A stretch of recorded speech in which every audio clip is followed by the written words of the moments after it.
Welcome to St. Dunstan's Episcopal Church. This is our second year of bringing Taproot Theater to do a production of A Christmas Carol.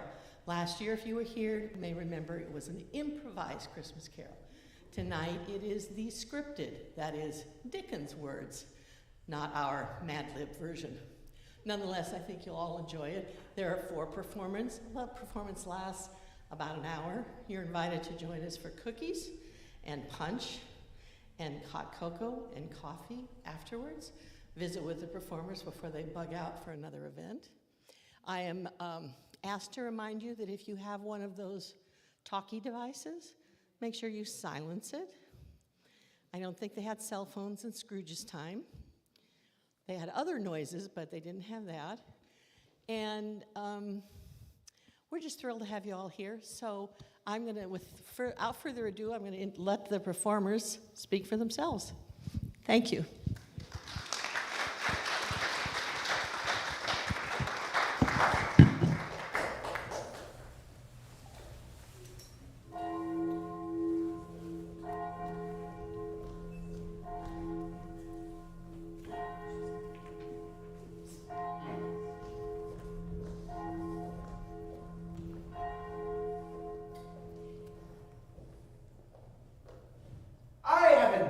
In this ghostly little book. To raise the ghost of an idea. Which shall not put my readers out of humor with themselves. With each other. With the season. Or with me.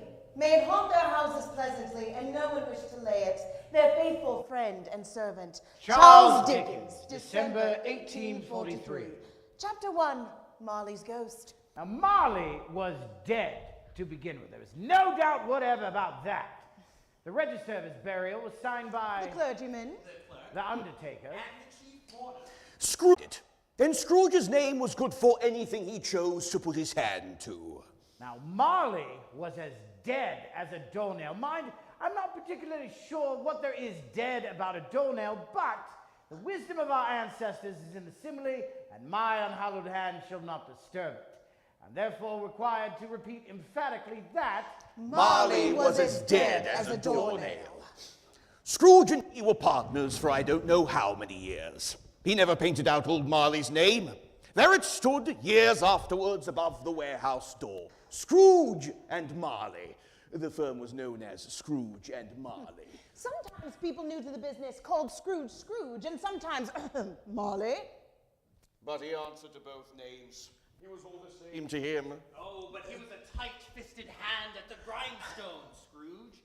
Squeezing. wrenching, Grasping. Scraping. clutching, covetous old sinner. Hard and sharp as flint, secret and self-contained, and solitary as an oyster. Nobody ever stopped him on the street to say, with gladsome looks, "My dear Scrooge, how are you? When will you come to see me?" No beggars implored him to bestow a trifle. No children asked him what it was o'clock. No man or woman ever once in all his life inquired the way to such and such a place of Scrooge. But what did Scrooge care? It was the very thing he liked. To edge his way along the crowded paths of life, warning all human sympathy to keep its distance. Once upon a time, on all the good days of the year, on Christmas Eve, Old Scrooge sat busy in his counting house. It was cold, bleak, biting weather, foggy withal. The city clocks had only just gone 3, but it was quite dark already. The door of Scrooge's counting house was open that he might keep an eye upon his clerk who was copying letters. Scrooge had a very small fire. but the clerk's fire was so very much smaller that it looked like one coal. "A Merry Christmas, Uncle! God save you!" cried a cheerful voice. It was the voice of Scrooge's nephew, who came upon him so quickly that this was the first intimation he had of his approach. Ah, humbug! Christmas a humbug, Uncle? You don't mean that, I'm sure. I do. Merry Christmas. What right have you to be merry? What reason have you to be merry? You're poor enough. Come then. What right have you to be dismal? What reason have you to be morose? You're rich enough. Humbug. Don't be cross, Uncle. What else can I be when I live in such a world of fools as this Merry Christmas? Out upon Merry Christmas! If I could work my will, every idiot who goes about with Merry Christmas on his lips should be boiled in his own pudding and buried with a stake of holly through his heart. He should! Uncle! Nephew, keep Christmas in your own way, let me keep it in mine. Keep it, but you don't keep it. Well, let me leave it alone then. Much good may it do you. Much good has it ever done you. There are many things from which I have derived good, by which I have not profited. Christmas among the rest.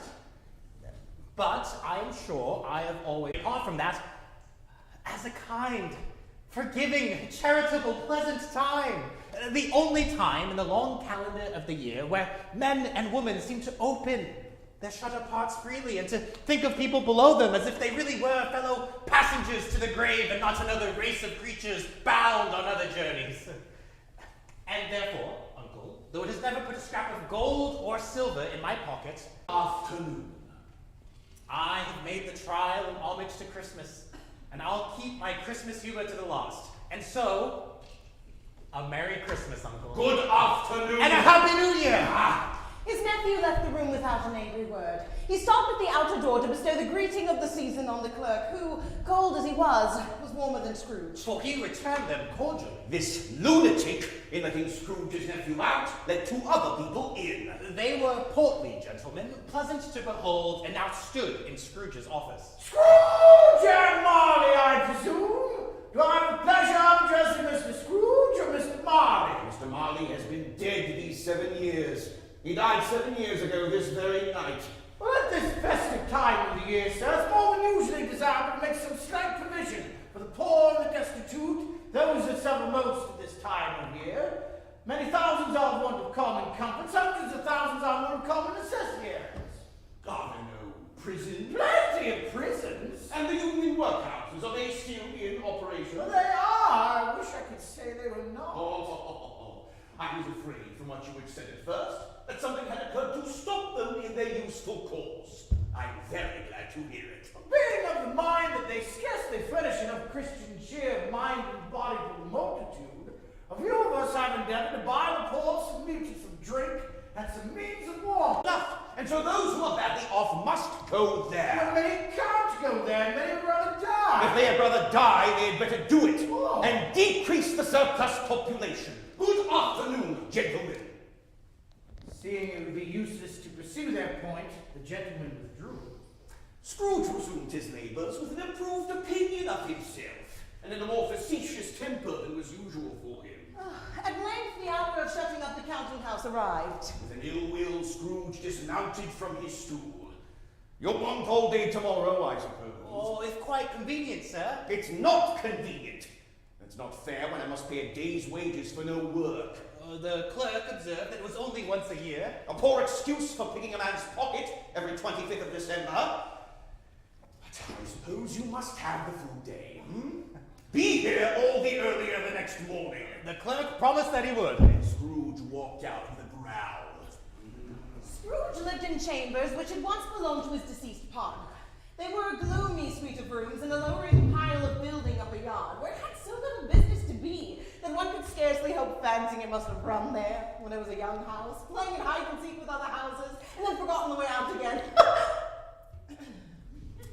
Now, there was nothing at all particular about the knocker on the door, except that it was very large. It is also a fact that Scrooge had seen it night and morning during his whole residence in that place. Also, that Scrooge had as little of what is called fancy about him as any man in the city of London. But looked at Scrooge the way that Marley used to look, with his ghostly spectacles upturned on his ghostly forehead. As Scrooge stared fixedly at this phenomenon, it was a knocker again. To say that he was not startled would be untrue. But he placed his hand upon the key he had relinquished, turned it sturdily, walked in, and lit his candle. But before he shut his heavy door, he walked through his rooms to see that all was right. Sitting room, bedroom, lumber room, all as they should be. In his closet, and nobody in his dressing gown, which was hanging up in a suspicious attitude against the wall. Quite satisfied, he closed his door and locked himself in. Double locked himself in. Which was not his usual custom. Thus, secure against surprise, he sat down by the fire to take his gruel. As he threw his head back in the chair, his glance happened to rest upon a bell. A disused bell that hung in the room. Which was connected to a chamber in the highest point of the building. It was strange, too, that as he looked, he saw this bell begin to swing.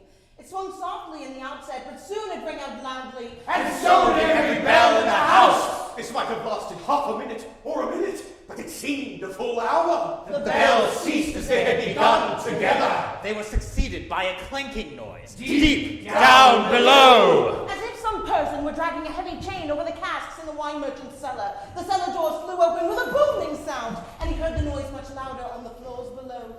Then coming up the stairs, then headed straight towards his door. It's humbug still! I won't believe it! His color changed, though, when without a pause, it came on through the heavy door and passed into the room before his eyes. I know him.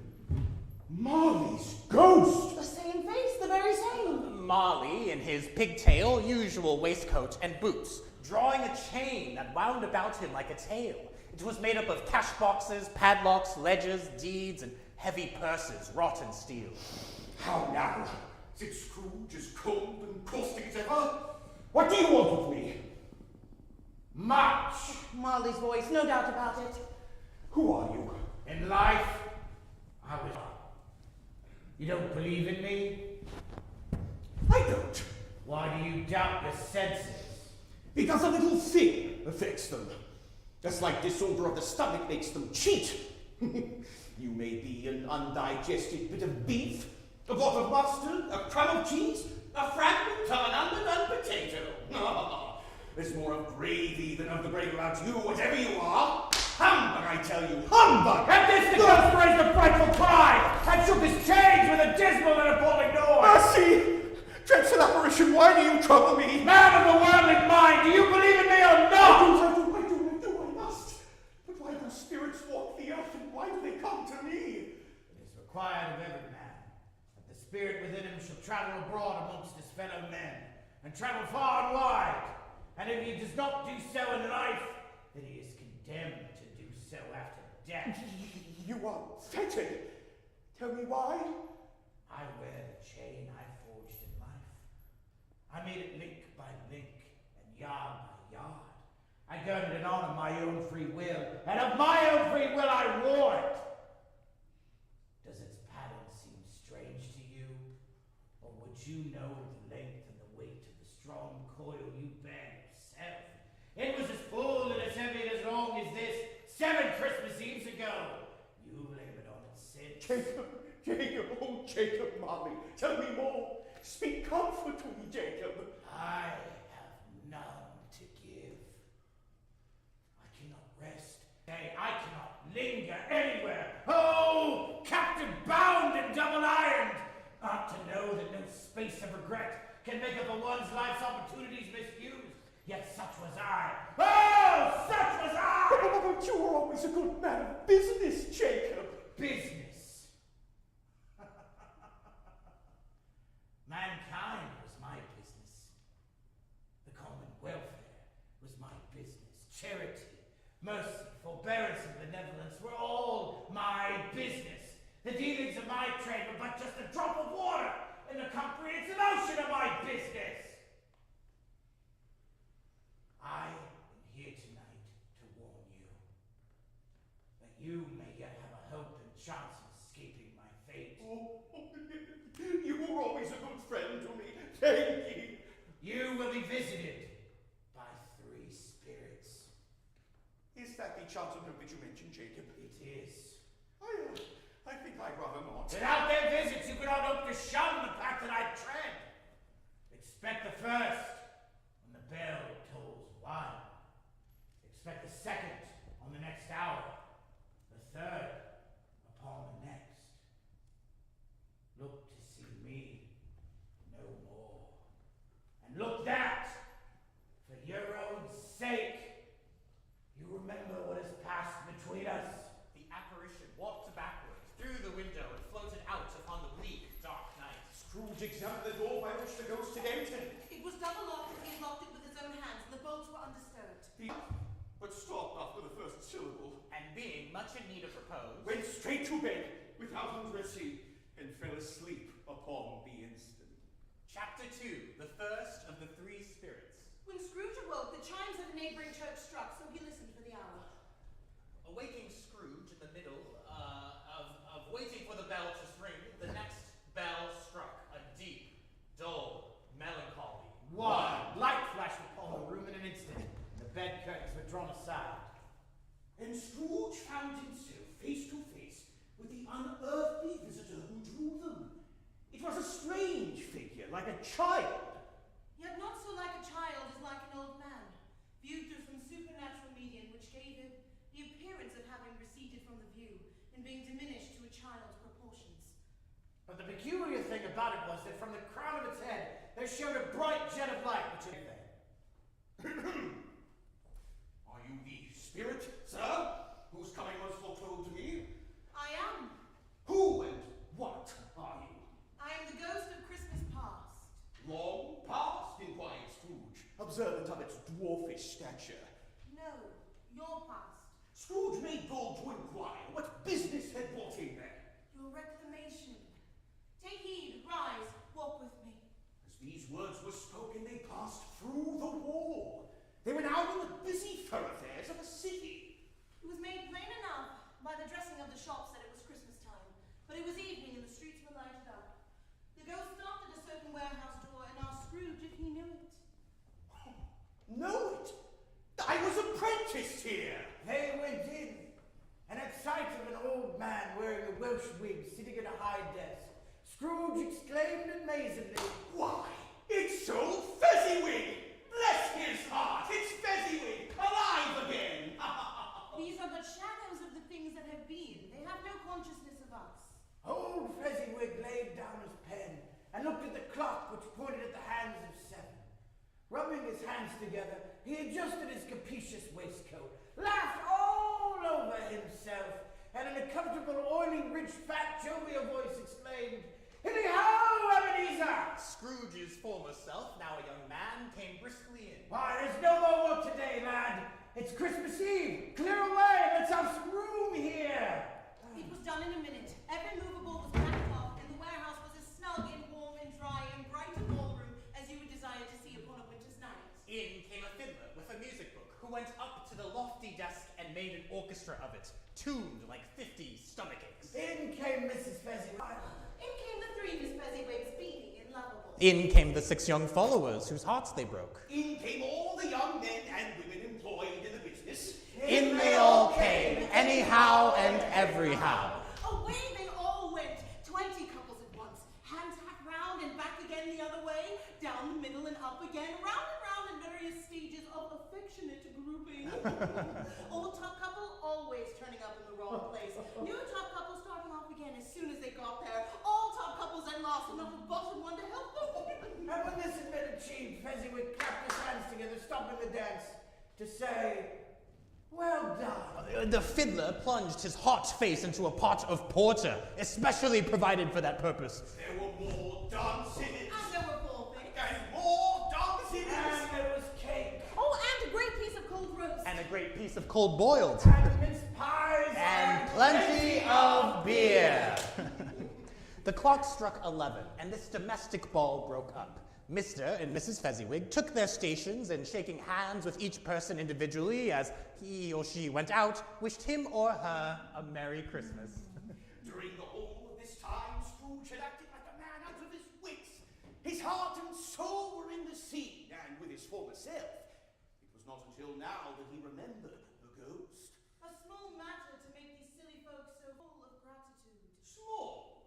He has spent but a few pounds of your mortal money, 3 or 4 perhaps. Oh, it's not that, spirit.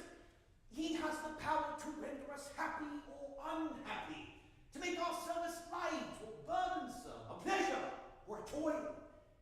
Say that his power lies in the things slight and insignificant. The happiness that he gives is quite as great as if it costs a fortune.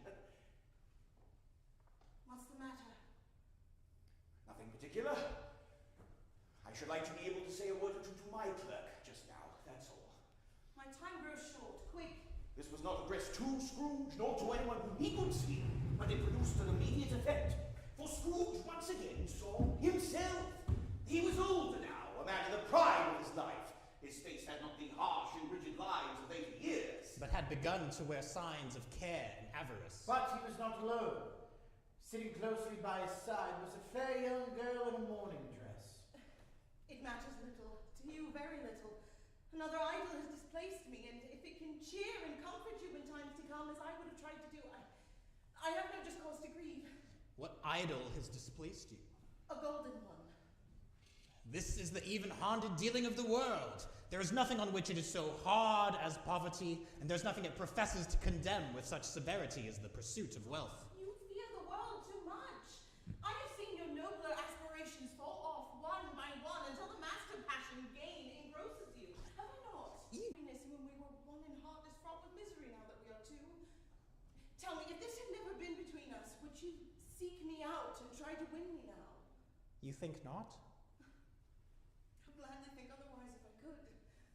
But if you were free today, can even I believe that you would choose a dowerless girl? Do I not know that your repentance and regret would surely follow? I do. And I release you, with a full heart for the love of him you once were. He was about to speak, but with a face turned from him, she resumed. You may have pain in this. A very, very brief time, and you'll dismiss the recollection of it as an unprofitable dream. May you be happy in the life you have chosen. She left him. And they parted. Spirit, show me no more. Conduct me home. Why do you delight to torture me? I told you these are the shadows of the things that have been. That they are what they are. Do not blame me. Leave me. Take me back. Hold me no longer.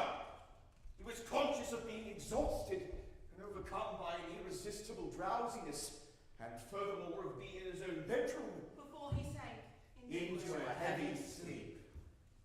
Chapter 3, the second of the three spirits. Awaking Scrooge in the middle of a prodigiously tough snore, the next bell struck.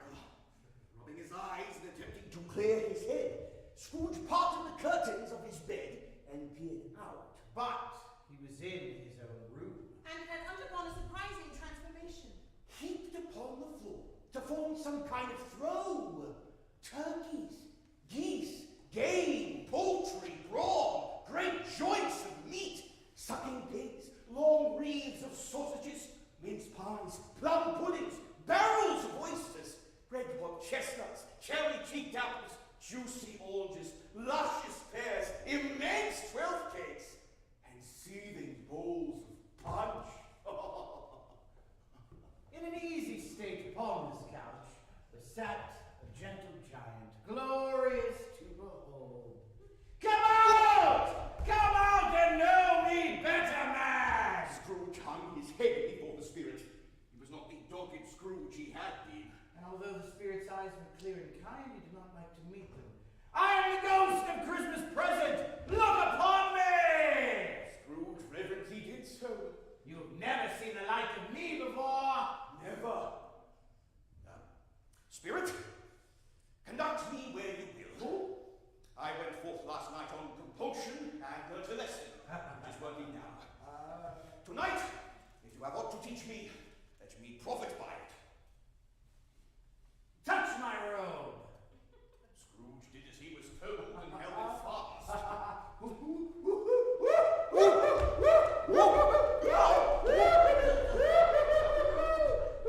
Turkeys, geese, game, poultry, brawn, meat, pigs, sausages, pies, pudding, fruit, and punch. All vanished in an instant. And they stood in the city streets on Christmas morning, where the people made a brisk and not unpleasant kind of music and scraping the snow from the pavement in front of their dwellings. There was nothing very cheerful in the climate of the town, and yet there was an air of cheerfulness abroad that the brightest summer sun might have endeavored to diffuse in vain. And soon the steeples called good people all to church and chapel, and away they came, flocking the streets in their best clothes and with their gayest faces. Door, the spirit stopped, smiled, and blessed Bob Cratchit's dwelling. Then up rose Cratchit's wife, dressed out but poorly in a twice-turned gown, but brave in ribbons, which are cheap. And she laid the cloth, assisted by Belinda Cratchit, second of her daughters. While Master Peter Cratchit plunged a fork into the saucepan of potatoes. Next, two smaller Cratchits, a boy and a girl, came tearing in, screaming about how they'd smelled the goose at the baker's, and basking in luxurious thoughts of sage and onion. These young Cratchits danced around the table. Now, what has ever got your precious father then, and your brother Tiny Tim? Here's Tiny Tim, said Bob, appearing as he spoke. Oh, his Tiny Tim, mother, such a goose, Tim. Alas, Tiny Tim, he bore a small crutch and had his limbs supported by an iron frame. Oh, well, bless your heart alive, my dear. How late you are. Now sit ye down before the fire, my dear, and have a warm. Oh, bless ye. Oh. And how did little Tim behave? As good as gold and better.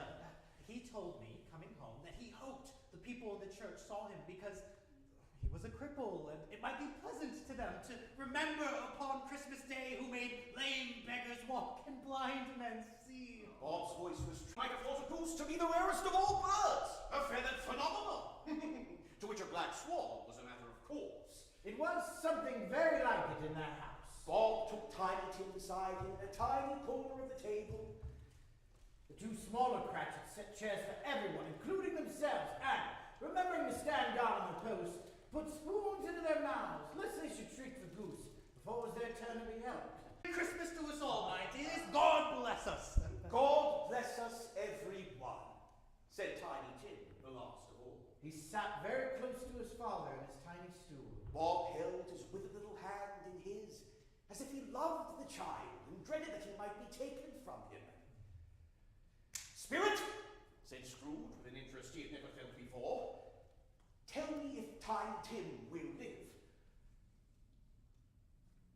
I see a vacant seat in the full chimney corner, a crutch without an owner, carefully preserved. If these shadows remain unaltered by the future, then the child will die. Oh, no, kind spirit.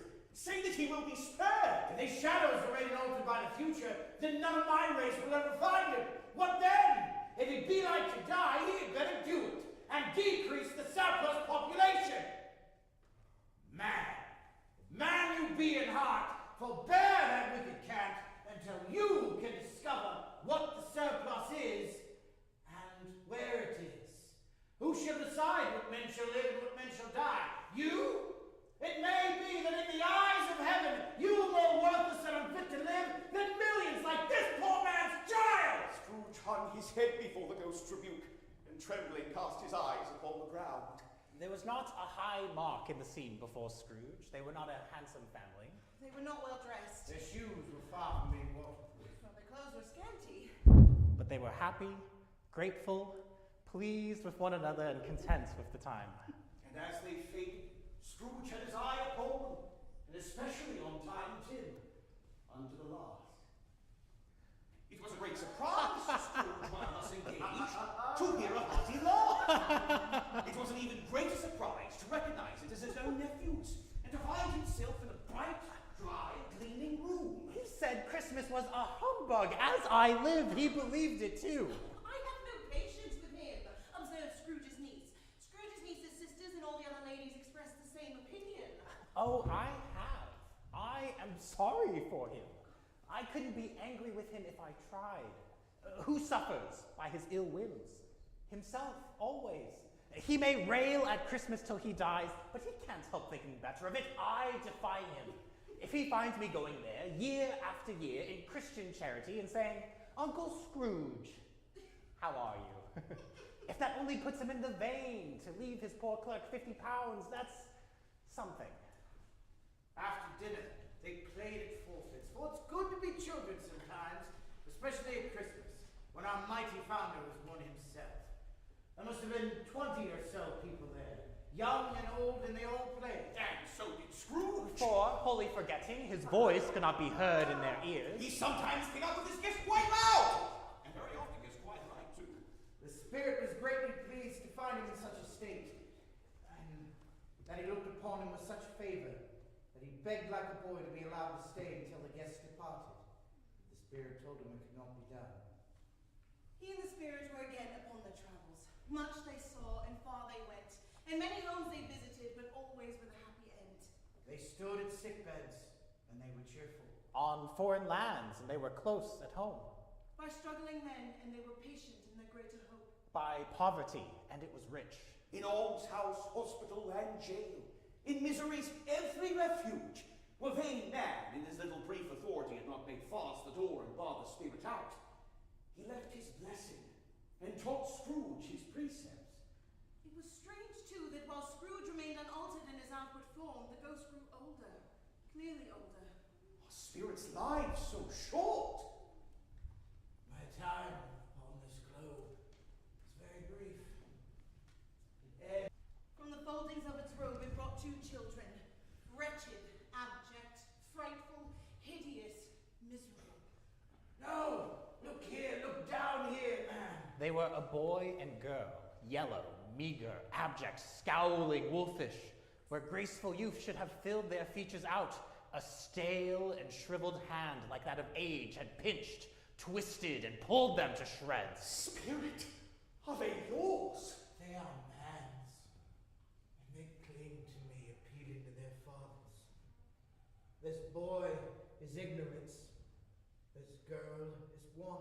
Have they no refuge or resource? Are there no prisons? Are there no workhouses? The bell struck once.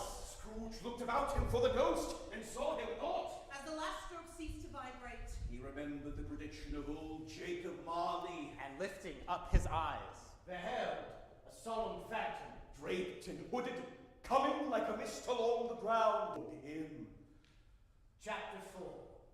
The last of the spirits. the phantom slowly, Gravely, silently approached. It was shrouded in a deep black garment which concealed its head, its face, its form, and left nothing visible save one outstretched hand.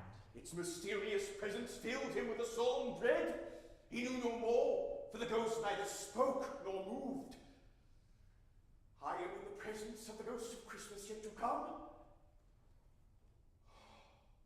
Ghost of the future, I fear you more than any spectre I have seen. But, as I hope to live to be another man than I was, I am prepared to bear your company with a thankful heart. Will you not speak to me? it gave him no reply. Its hand was pointed straight before them. Lead on. Lead on. The night is waning fast, and it is precious time to be, I know. Lead on, spirit. Scrooge followed in the shadow of its dress. They scarcely seemed to enter the city, for the city seemed to spring up about them and encompass them of its own act. But there they were, in the heart of it, amongst the merchants. The spirit stopped beside one little knot of businessmen. Observing that its hand was pointed to them, Scrooge advanced to listen to their talk. I don't know much about it either way. All I know is he's dead. When did he die? Last night, I believe. What has he done with his money? I haven't heard. Left it to his company, perhaps. He hasn't left it to me, that's all I know. It's likely to be a very cheap funeral, for upon my life, I don't know of anybody to go to it. Well, I wouldn't mind attending as long as a lunch is provided. Scrooge was at first inclined to be surprised that the spirit should place such importance on conversation apparently so trivial. But, feeling assured it must have some hidden purpose, he resolved to treasure up every word he heard, And everything he saw. and especially to observe the shadow of himself when it appeared, They left the busy scene and went into an obscure part of the town. where Scrooge had never penetrated before. The ways were foul. Alleys and archways, like so many cesspools, disgorged their offences of smell and dirt and life upon the straggling streets. The whole quarter reeked with crime, with death, and misery. Far in this den of infamous resorts, there was a low-browed shop. Upon the floor within were piled up heaps of rusty keys, nails, hinges, files, scales, weights, and refuse iron of all kinds. Sitting in among the wares he dealt in was a grey-haired rascal who was smoking a pipe in all the luxury of calm retirement. Scrooge and the Phantom came into the presence of this man. Just as a woman with a heavy bundle snuck into the shop. Well, every person has a right to take care of themselves. They always did. That's true indeed, no man more so. And who's the worst littles of a few things like these? Not a dead man, I suppose. No. Open that bundle, Ojo. Let me know the value of it. Oh, what do you call this? Bed curtains? Bed curtains. You don't mean to say you took them down, rings and all, with him lying there? Yes, I Oh, you were born to make your fortune, and you'll certainly do it. I certainly shan't hold my hands for the sake of such a man as he was, I promise you, Joe. Now, you may look through that shirt until your eyes ache. You won't find a hole in it, nor a threadbare place. It's the best he had. They'd have wasted it if it hadn't been for me. Oh, what do you call wasting of it? But putting it on him to be buried in, to be sure. Somebody was fool enough to do it, but I just took it off again. Scrooge listened to their dialogue in horror. This is the end of it, you see. He frightened everyone away from him when he was alive to profit us when he was dead. Spirit, let me see some tenderness connected with the dead. The ghost conducted him to several streets familiar to his feet. And as they went along, Scrooge looked here and there to find himself, but nowhere was he to be seen. He entered poor Bob Cratchit's house, the dwelling they had visited before, and found the mother and the children seated round the fire. Quiet, very quiet. The noisy little Cratchits were as still as statues in one corner. The mother and her daughters were engaged in sewing, but surely they were very quiet. The mother laid her work upon the table and put her hand to her face. The colour hurts my eyes, she said. The colour? Oh, poor Tiny Tim. They're better now again. Just makes them weep by candlelight. And I wouldn't show we guys to your father when he comes home for the world. There's your father at the door. Bob was very cheerful with them and spoke pleasantly to all the family. He looked at the work upon the table and praised the industry and speed of Mrs. Cratchit and the girls. They would be done long before Sunday, he said. Sunday. You went today then, Robert? Yes, my dear. I wish you could have gone. It would have done you good to see how green a place it is. You'll see it often. I promised him I would walk there on a Sunday. My little child. He broke down all at once. He couldn't help it. If he could have helped it, he and his child might have been farther apart perhaps than they were. Spirit, something informs me our parting moment is at hand. Tell me, who is the man that we heard spoken of?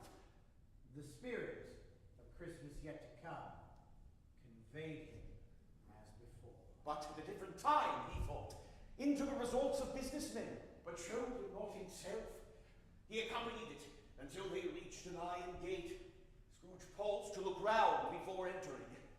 A churchyard. To which you point, answer me one question. Are these the shadows of the things that will be? Or are they the shadows of things that may be only? Still, the ghost pointed downward to the grave by which it stood. Men's courses will foreshadow certain ends, which if persevered in they must lead. But if the courses be departed from, the ends will change. Say it is thus with what you show me. The spirit was immovable as ever. Scrooge crept towards it, trembling as he went. And following the finger. Right upon the stone of the neglected grave. His own name, Ebenezer Scrooge.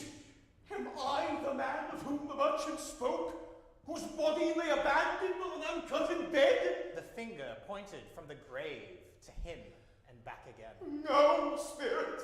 Oh, no, no! Still, the finger was there. Spirit, hear me. I am not the man I was. I will not be the man I must have been before this intercourse. Why show me this if I am beyond all hope? For the first time, the hand appeared to shake. Good Spirit, he pursued, as down upon the ground he fell before it. Your nature intercedes for me and pities me. Assure me that they yet may change the shadows of these things you've shown me by an altered life. The kind hand trembled. I will live in the past, the present, and the future. The spirits of all three shall strive within me. I will not shut out the lessons that they teach. Don't tell me that they yet may sponge away the writing on this stone. In his agony, he caught the spectral hand. It sought to free itself, but he was strong in his entreaty and detained it. The ghost, stronger yet, repulsed him. Holding up his hands in the last prayer to have his fate reversed. He saw an alteration in the phantom's hood and dress. It shrunk, Collapsed. and dwindled Down into a bedpost. Chapter 5. The end of it. Yes. And the bedpost was his own. The bed was his own. The room was his own. Best and happy. The time before him was his own, to make amends in. I will live in the past, the present, and the future. The spirits of all three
out of practice after many years. It was a splendid laugh. An illustrious laugh.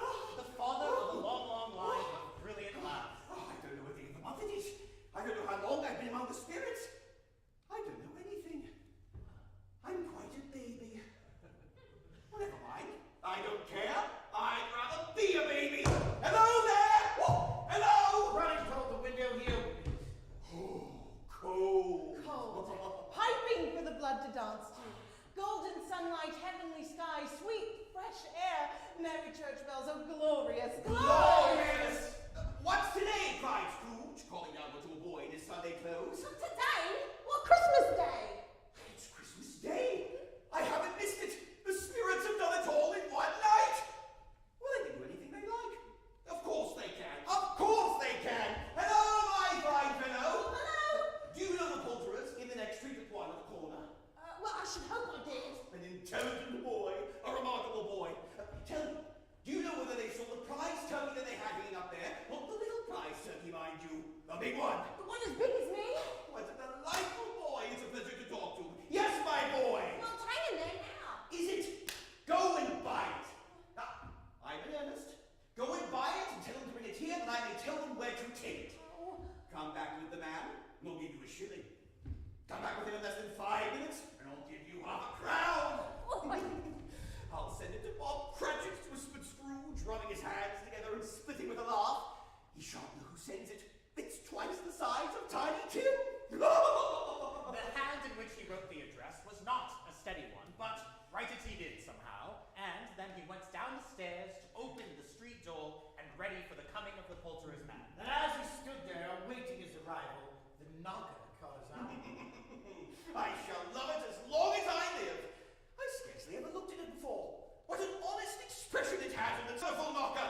Oh, there's the turkey. Hello! How are you? Merry Christmas! It was a turkey. You never could have stood upon his legs, that bird. You would have snapped them short off in a minute. Why, it's impossible to carry that all the way to Camden Town. You must have a cab. The chuckle with which he said this. And the chuckle with which he paid for the turkey. And the chuckle with which he paid for the cat. And the chuckle with which he recompensed the boy. Were only to be surpassed by the chuckle with which he sat down breathless in his chair again and chuckled till he cried. Scrooge dressed himself in all his best and at last got out into the streets. The people were by this time pouring forth, just as they had when he was with the ghost of Christmas present. And, walking with his hands behind him, Scrooge regarded everyone with a delightful smile. He looked so irresistibly pleasant that 3 or 4 good-humored fellows said, Oh, a good morning, sir. A Merry Christmas to you. And Scrooge said often afterwards that of all the blithe sounds he'd ever heard, those were the blithest in his ears. He had not gone far when, coming on towards him, he saw the portly gentleman who had come into his counting house the day before. My dear sir, how do you do? I do hope you succeeded yesterday. It was very kind of you. A Merry Christmas to you, sir. Mr. Scrooge? Yes, that is my name. And I fear it may not be pleasant to you. Allow me to ask your pardon. And if you will do me goodness now. Bless my soul, Mr. Scrooge, are you serious? So please, not a farthing less. A great many back payments are included, I assure you. Will you do me a favor? I will! Thank you. I am much obliged to you. I thank you 50 times. Bless you. He went to church. And was reminded on Christmas Day, who made lame beggars walk and 15 times before he had the courage to knock. Is your master at home, my dear? Said Scrooge to the girl. Nice girl, very. Yes, sir. He's in the dining room, sir, along with the mistress. I'll show you up if you please. Thank you. He knows me, said Scrooge, his hand already on the dining room lock. I'll just go in here, my dear. Turning it carefully, he sidled his face in toward the door. Fred, Dear heart alive, how his niece by marriage started. bless my soul. Who's that? It's I, your Uncle Scrooge. I've come to dinner. Will you let me in, Fred? Let him in. Why, it's a mercy he didn't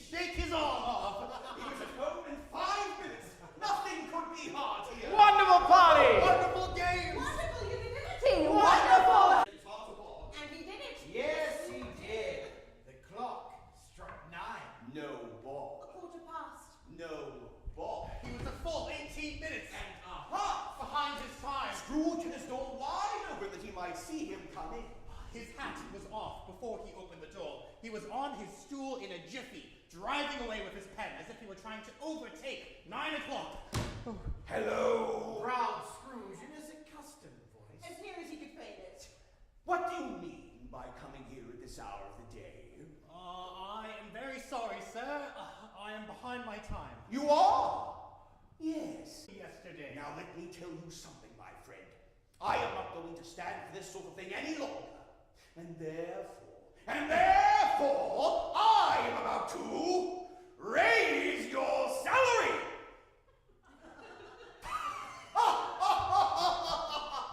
Merry Christmas, Bob!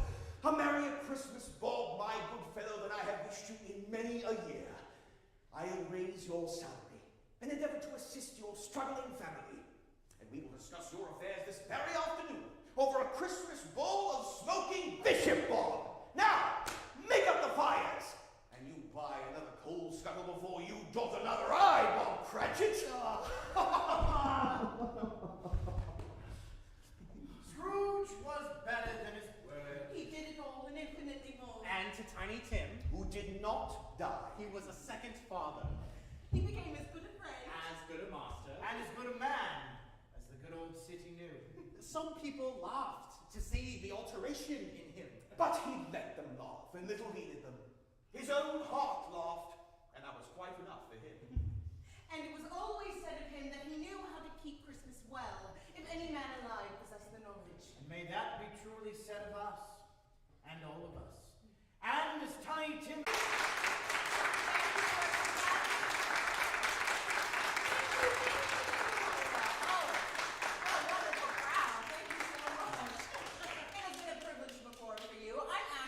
I'm Kevin. I'm Jonathan. I'm Jalyn. And we are from Taproot Theater Company. Now, Taproot was founded in 1976 by 6 actors who wanted to incorporate their faith and their values into the works that they would produce. Today, we get to call ourselves a theater of hope that serves over 130,000 people a year through our touring productions to public schools, our acting camps for kids, and of course, our main stage productions at our Seattle Greenwood neighborhood location. Speaking of our Seattle Greenwood neighborhood location, currently playing on our main stage right now is Georgiana and Kitty, Christmas at Pemberley, which is a Jane Austen-themed Christmas story starring Kitty and Georgiana, the Bennett sisters. And if that weren't enough, also on our Isaac Studio space, which is attached to the same theater, we have A Charlie Brown Christmas, an adaptation of the beloved holiday classic. You're going to want to check that out. It's my favorite. Our acting studio also offers after-school classes throughout the school year, as well as summer camps for grades K through 12. In addition to our on-site residencies, we also offer classes in schools, as well as early-stage memory loss programming. Taproot Theater also tours bullying prevention shows to schools across the Pacific Northwest. And in addition to our Christmas touring program, Taproot Theater also tours comedy improv shows around the area, perfect for church parties, work parties, birthday parties, any sort of parties you can think of. Great. Well, if you have any questions about anything we've talked about up here today, we will be at a table in the lobby. It's got a, I'm sorry. It's got a red tablecloth. And yes, if you have any questions or if you just want to come say hi, we'd love to see you. Once again, thank you so much for having us.